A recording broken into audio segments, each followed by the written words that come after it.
Hello again.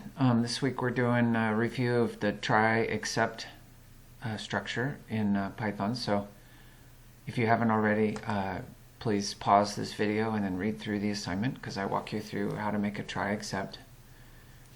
And then I give you a little question like how do you do a particular thing, and then on the next page I show you how you do it, and then I give you this week's assignment. So write a program that asks the user for an integer between 10 and 20 inclusive.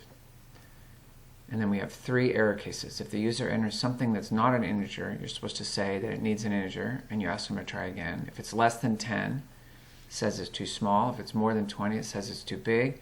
And if they enter something between 10 and 20, then it prints out a Monty Python quote that many times. All right, here we go. So, following the examples I gave you, you'd say while true, and you say try, and n equals int input, please enter an integer between 10 and 20 inclusive.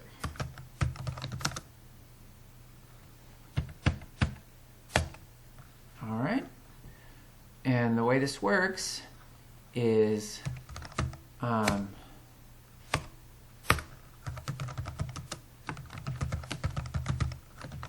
you do this except value error, and here's where they didn't enter an integer. You say, I need an integer.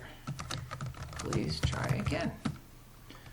All right, and then what we'll do is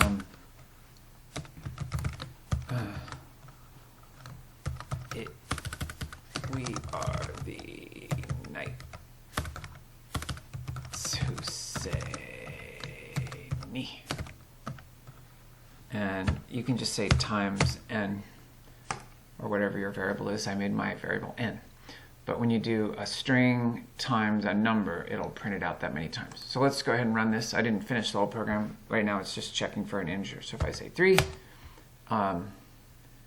says, hey, we are the knights who say ni, we are the knights who say ni, we are the knights who say ni. Actually, I don't like the way that printed out, so I'm going to just do a for the 4x in range n.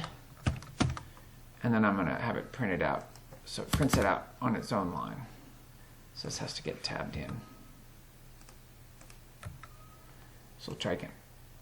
So if I say 12, it says we are the knights who say ni 12 times. Okay, so this is not quite doing everything I asked, because it's not checking to see if the number is between 10 and 20 inclusive. So the key here is this break. Right here at this break, it's just if the user enters an integer of any kind, positive or negative, it'll get to this break, pops out, and then it prints. So before the break, we want to do our 2 error checks. So if n is less than 10, print too small, please try again. And then we have to add something else, because this break will be coming up and it'll pop out even though we gave the error message. So the way you make it go back to the start of the loop is you use the continue command right here. And then we're going to add an error check for too big. If n greater than 20, print too big, please try again.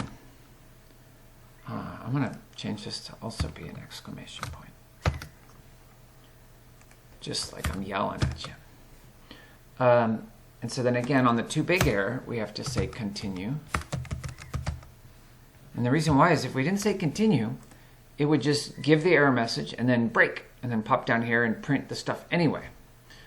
So this is the whole program. This is all I asked you to do. So we'll run it so you can see.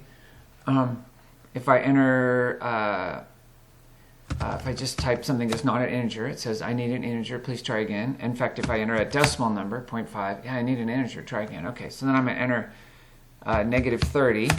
It says, hey, it's too small, please try again. How about 5? Yeah, too small. 9.